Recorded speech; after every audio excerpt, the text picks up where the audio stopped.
President Abraham Lincoln was also thinking of bold action 150 years ago when he said, "The dogmas of the quiet past are inadequate to the stormy present.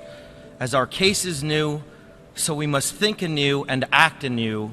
We must disenthrall ourselves, and then we shall save our country." He was speaking before the U.S. Congress to confront the defining issue of his time, slavery. Everyone knew it had to end, but no one had the political will to stop it.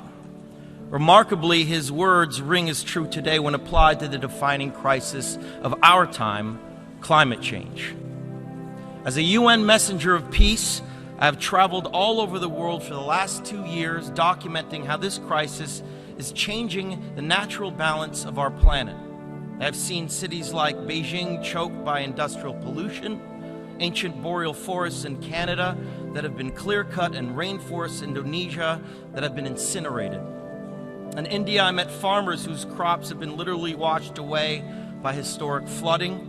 In America, I have witnessed unprecedented droughts in California and sea level rise flooding the streets of Miami. In Greenland and in the Arctic, I was astonished to see that ancient glaciers are rapidly disappearing, well ahead of scientific predictions. All that I have seen and learned on my journey has absolutely terrified me.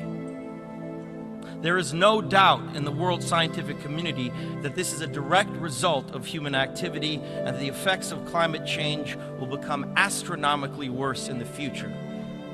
You know that climate change is happening faster than even the most pessimistic of scientists warned us decades ago.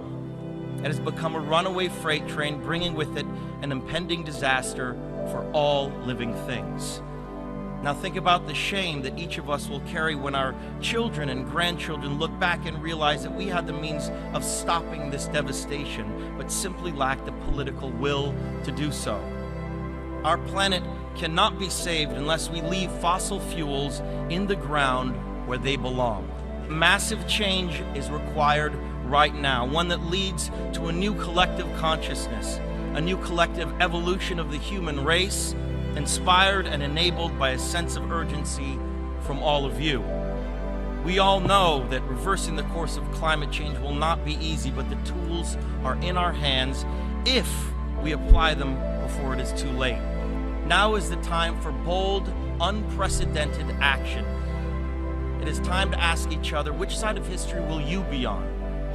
As a citizen of our planet, it is time to declare no more talk, no more excuses, no more 10-year studies, no more allowing the fossil fuel companies to manipulate and dictate the science and policies that affect our future. Lincoln's words still resonate to all of us here today. We will be remembered in spite of ourselves. The fiery trial through which we pass will light us down in honor or dishonor to the last generation. We shall nobly save or meanly lose the last best hope of Earth. That is our charge now. You are the last best hope of Earth.